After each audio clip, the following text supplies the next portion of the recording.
정치 강대강 제대로 붙어보시죠. 여의도 촌철살인.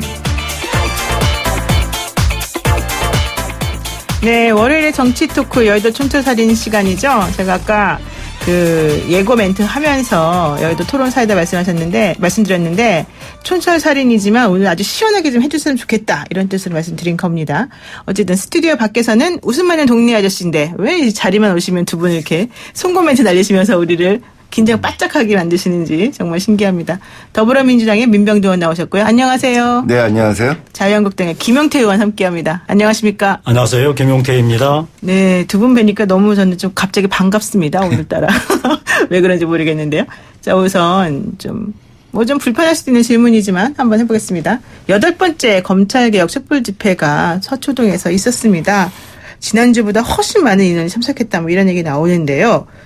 그런데 여당에서는 참석 자제령을 내렸다. 관제대무란 말을 듣기 싫다. 이런 얘기였다는데 어떻습니까? 민병두 의원님. 참석하셨습니까? 용어 자체가 관제대무라고 하면 이제 관에서 동원하는 거 아니에요? 뭐 검찰이 그렇죠. 가라 말라 뭐 이랬다는 뜻인데 하여간 언론이 좀 용어를 좀 정교하게 썼으면 좋겠다는 생각이 좀 들고요. 네. 우리 민주당은 정말 민주정당이에요. 누가 뭐 가라고 해서 가고 가지 말라고 해서 가지 않고 이런 일이 없죠.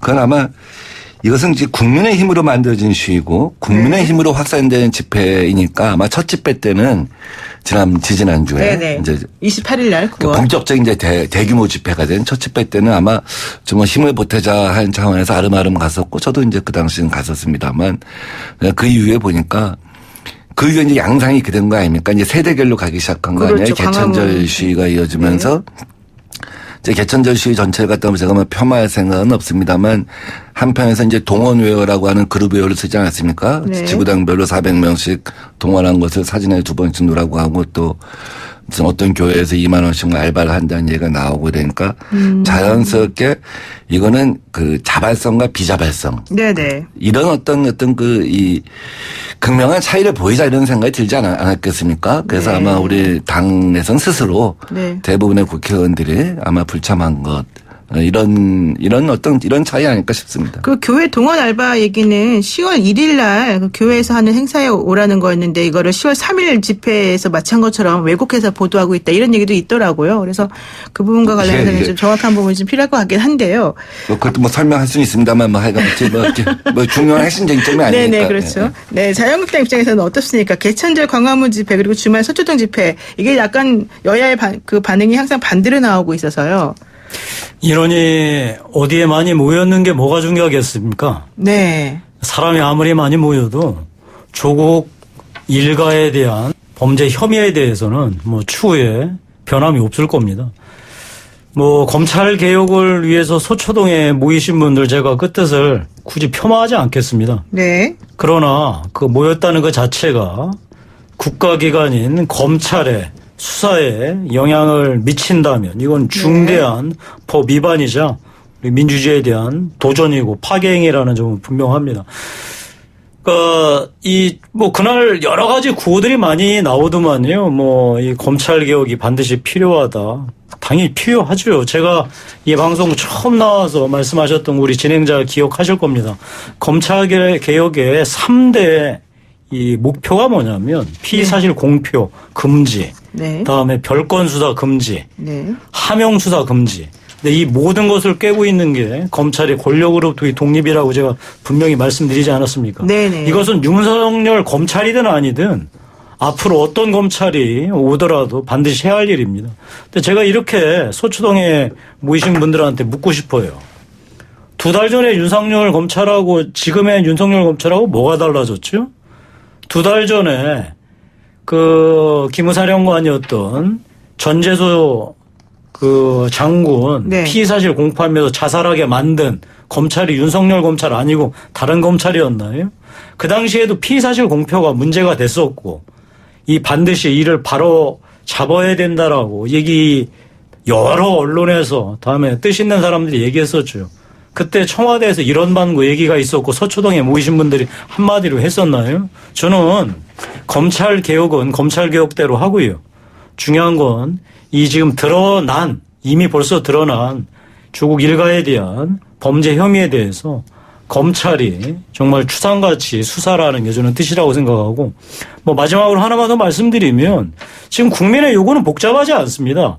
조국 일가를 구속하라는 게 아니에요. 조국 일가를 엄정하게 수사라는 거예요. 그 사람이 장관이라는 지위에 있더라도 저는 이 부분에 대해서 무엇이 지금 사태가 바뀌었는지 이제 그걸 제가 거꾸로 묻고 싶습니다. 네. 예. 그러니까 우리 뭐 제가 두 가지 집회를 갖다가 양쪽을 비교하고 뭐 이런 것에 대해서는 어떤 국민들을 갖다가 우리 하나로 묶어가야 하는 정치인 입장에서 네. 뭐 그런 평면적 비교는 바람직하지 않다고 봐요. 뭐 우리가 300만이 모였다면 어느 정도 되는 건지 아십니까? 150만이 모이면 그 150만이 모이면 아마 울산 시민이 다 모인 겁니다. 아. 예. 300만이면 인천 시민이 광화문부터 덕수궁까지 다 모여 있다는 얘기예요. 그 예, 공간에. 그렇군요. 그러니까 어마어마한 얘기죠. 뭐 그런 어떤 수치를 갖다 헤아리고 이런 것 자체가 뭐 의미가 없는 것은 아니지만 그만큼 어떤 자기 자신의 세를 과시하고 싶어하고 거기 어떤 대중의 의지가 모여 있다 하는 얘기일 수는 있겠습니다만. 네. 저는 이렇게 얘기하고 싶어요. 그러니까 지속 가능한 어떤 그 의지, 이슈이냐 아니냐 이런 것이 역사를 가르는 데 있어서 핵심이라고 봅니다. 그러니까 광화문에 모이신 분들은 지금 만약에 그들이 공정한 사회, 균등한 사회 이런 것을 바란다고 한다면 네. 조국 사태 플러스 검찰 개혁을 같이 외쳐야 되는 겁니다. 그래야지 일관성이 있는 것이죠. 그래야지만 생명력이 있는 것이죠. 그래야지만 확장력이 있는 것이죠. 그래야지만 역사를 만드는 것이죠. 근데 그분들 아마 그거하고 끝날 거예요. 그래서 사람들이 이제 생각하는 건 뭐냐면 어떻게 보면 잃어버린 어떤 영토에 대한 어떤 그 서력감 뭐 이런 것이죠. 정권에 빼앗긴 거에 대한 서력감, 아쉬움 이런 거 이상의 어떤 확장성이 없지 않겠냐 하는 겁니다. 근데 지금 서초동에 모이신 분들은 지속성이 있다고 보는 것이 계속될 수밖에 없다고 보는 것이 적어도 공수처와 검경 수사권 조정이 이루어지는 12월 초 국회에서 그 법이 통과되는 12월 초까지는 네. 지속성이 있을 수밖에 없다는 것이 그분들은 미래를 향해서 가는 거거든요. 네. 정말 균등과 공정 아쉬운 점이 있죠. 이건 또 다시 얘기하기로 하고, 그러나, 적어도 이 부분에 있어서, 이 검찰에 드러난 문제점에 있어서는 이걸로, 균등과 공정이라고 하는 것을 마무리하자 하는 의지가 있는 것이고 아마 그 시점까지는 갈 거라고 봅니다. 네, 그렇군요. 지금 김영태 의원께서는 인원이 아무리 모여도 조국 일가의 혐의는 달라지지 않을 것이다. 그리고 왜 전재수 장군 때 피해 사실 공표와 지금 뭐가 다르다고 자꾸 이렇게 얘기하는지 모르겠다 이런 얘기를 하셨었고. 자, 뭐 인원 갖고 자꾸만 얘기하는데 예. 정말 애들 장난 같습니다. 제가 뭐 인원 많고 좋은 거를 예. 이 문제 삼지 않으려고 하는 게 굳이 정말 이런 걸 갖고서 언론에서 단정적으로 무슨 뭐 몇백만이 모였네, 어느 집회가 크네 이런 얘기하는 게 언론의 역할입니까? 그건 정말 말도 안 되는 얘기고요. 이 사태의 본질로 돌아가야죠. 자, 이 본질 좀 억지스럽기는 하지만 뭐 제가 인정하지 않았습니까? 조국 수사 엄정하게 조국 일가 엄정하게 수사하라는 거하고 검찰 개혁의 본령 다 같이 성취합시다. 네. 자, 그런데 검찰 개혁의 본령의 핵심이 뭐냐면 제가 여러 차례 계속 강조하지만 권력으로부터의 독립이에요. 자, 권력으로부터의 독립하자고요, 검찰이. 그러려면은 이 조국 일가에 대한 수사 제대로 해야 됩니다. 뭐 여러 사람들이 얘기하지만 검찰 개혁의 뭐 첫 신호탄이라고 하는 피의사실 공표나 공개 소환 이 금지하겠다라는 거. 첫 수혜자가 어떻게 조국 부인 그 정경심 교수가 될 수 있겠습니까? 만약에 조국 장관이 최소한의 체면과 염치가 있었다면 내 초는 공개 소환해달라. 거꾸로 그렇게 얘기를 해야죠. 그게 체면이 있는 사람이고 염치 있는 사람의 행동 아니겠어요. 저는 그러니까 정말 이 사태가 최초에 불거졌을 때 우리들이 기성세대라고 하는 어른이라고 하는 사람들이 정말 낯을 들 수 없었던 게 우리 젊은 애들한테 그랬던 거 아니에요. 젊은 애들이 들고 일어나서 학교에서 외롭게 촛불을 들고 시위했을 때 저희들이 너무 미안하고 그래서 검찰이 제대로 수사해달라. 검찰이 수사 끝나고 나면은 그걸 받들어서 검찰의 잘못된 거 다음에 우리 기득권이 갖고 있었던 여러 가지 특권과 반칙들 고쳐나가는 일들을 해나가자. 그런데 갑자기 이 일이 진짜 완전히 무슨 진영 나누듯이 편 갈라서 광화문 서초동에 모여가지고 이게 무슨 난립니까? 네. 자, 이 부분 빨리 참 재밌는 정리하려면 포인트를 말씀하셔서 조국 일가 그런데. 수사 네네. 엄정하게 하고 나서 네. 그런 다음에 그러니까 검찰 개혁을 이루는 검찰 개혁 거가 하십시다. 바로 조국 수사를 정확히 하는 것이다. 뭐 이런 얘기신 것 같아요. 네. 말씀 중에 재밌는 얘기 하셔서. 네네. 조국 법무장관이 그 내 아내는 공개 소환해라. 만약에 그렇게 했다면 조국 검찰 수사의 정치 영역 밀어넣어. 또 그렇게 얘기 안 하죠 그 말은. 그런 반응이 검찰에 이제 뭐 폭발적으로 나오겠죠. 왜냐하면 검찰 자체가 네. 서초동 집회를 보면서 검찰 개혁을 요구하는 어떤 그 대중들의 국민들의 어떤 요구가 빗발치니까 거기에 사실은 정치적 요소, 정무적 요소를 개입해갖고 우리 공개 소환의 어떤 그 금지 시점을 갖다 앞당겼다는 지적이 있는 거 아니겠습니까? 근데 네네. 이건 이렇게 보시면 좋을 것 같아요. 이 사건에 대해서 수없이 많은 국민들이 분노하는 거는 결국 2달 갔다가 전두환 합수부처럼 온 세상을 뒤졌더니 태산명동 서일필이란 말이 있죠. 태산이 떠나갈 듯 시끄러웠는데 주연만이 나왔다고.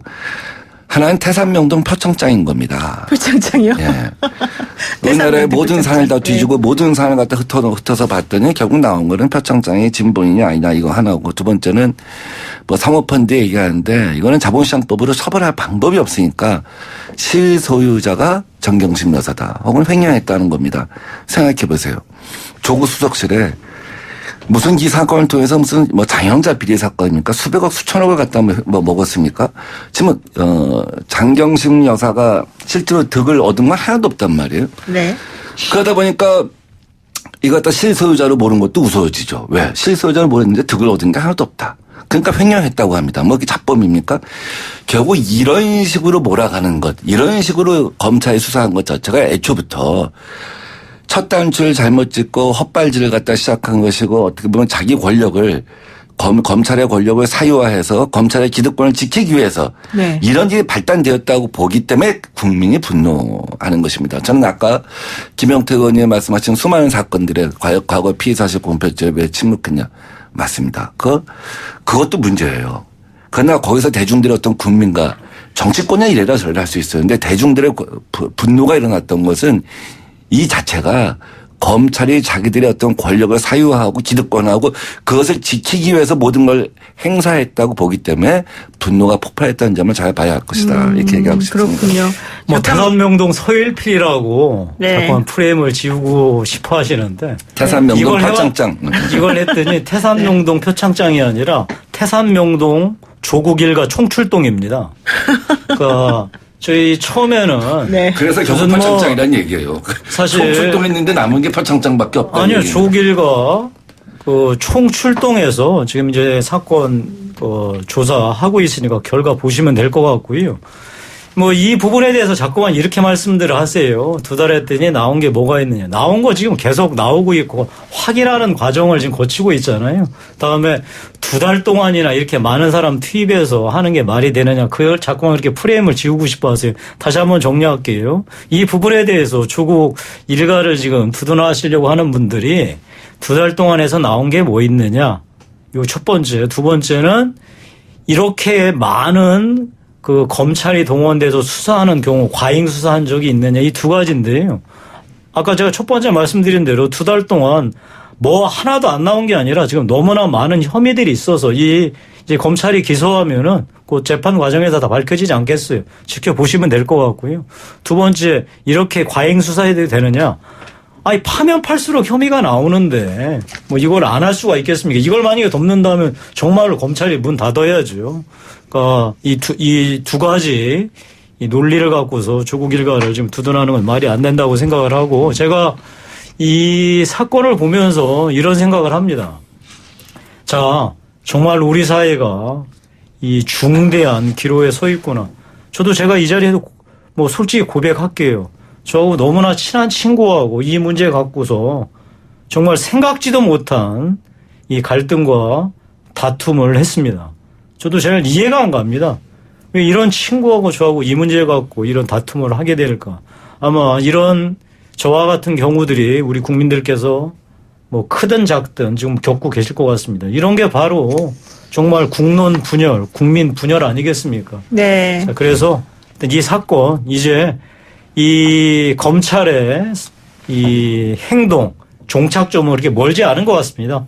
어떤 빠른 시일 내에 이 범죄 혐의에 대해서 기소를 결정해가지고 재판 과정에서 낱낱이 밝혔으면 좋겠습니다. 네, 조국 장관 수사 때문에 친구 관계, 가족 관계 지금 위험해요. 뭐 이런 얘기가 사실 지난주에 인터넷에 기사를 뜬 거를 봤는데 지금 김용태 의원도 같은 경험을 하고 계시다고 말씀해 주십니다. 그런데요, 김용태 의원님께 질문하네요. 5349 쓰시는 애청자분이 동양대 표창장이 설사 위조라 하더라도 그 정도의 압수수색이 정말 필요했습니까? 야당 쪽에는 지금 의혹이 제기돼도 특별히 수사 안 하는 것 같은데 어떻습니까? 어떻게 보세요, 이 얘기는? 고발이 들어갔으면 검찰이 당연히 조사를 해야죠. 네. 그다음에 이 표창장 이제 네. 처음에는 정말 중요하다고 했던 일들이 이제는 네. 별거 아니다. 네. 장영자처럼 300억 몇천억이 아니라 몇십억인데 그런 거 갖고 그렇게 하면 되느냐 이렇게 얘기하는데 네. 이 최초의 문제 제기가 뭐였냐면 우리 국민들의 가장 큰 영린 아이들 입시 갖고서 장난친 거 여기에서 출발한 거 아니겠어요? 네, 그렇군요. 그 입시 문제에 촉발을 시킨 게 바로 허위 인턴 뭐 경력 이 논란이라든지 아니면 표창장 논란 아니겠어요? 자, 이런 것들 이제 검찰이 깨끗하게 조사해서 네, 네.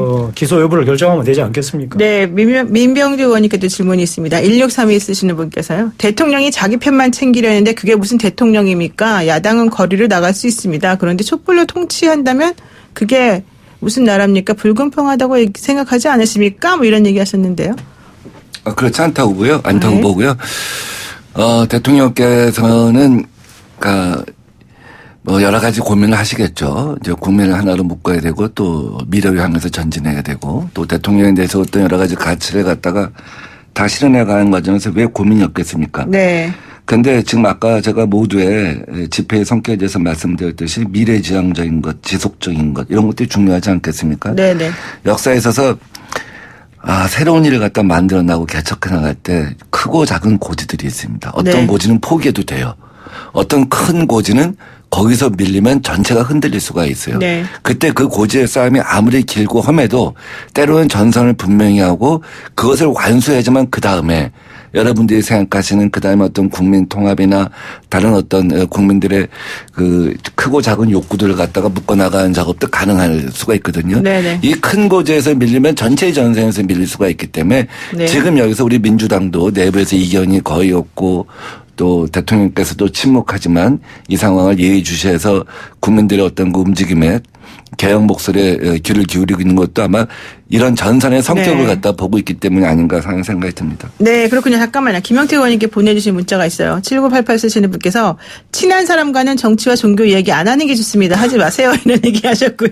그리고 우리 9182 쓰시는 분께서는 검찰 개혁을 외치기에 앞서 국회가 먼저 달라져야 되는 겁니다. 촛불의 방향이 서초동 광화문이 아니라 여의도를 향해야 될 것 같네요. 이런 얘기 주셨고요. 8678 쓰시는 분께서는요. 5일 토요일 서초동 촛불 집회에서 느꼈습니다. 저는 어느 편도 아닙니다. 서초동 촛불 집회는 자발적인 국민적 모임인 반면에 반대편 맞불 집회는 동원된 당원의 모임이었던 것 같습니다. 그쪽에서 지나가는 촛불 참가자들에게 욕설했는데 정말 도를 넘었다고 생각합니다. 이런 의견도 주셨거든요. 그래서 제가 일단 1부 마치는데요. 요 것에 대해서 우리가 좀 생각을 깊이 해보도록 하고요. 2부에서는 정경심 교수 소환 문제라든가 조사 문제 그리고 또 나머지 중류 쟁점 몇 개 좀 짚어보도록 하겠습니다. 예, 잠시 후에 뵙겠습니다.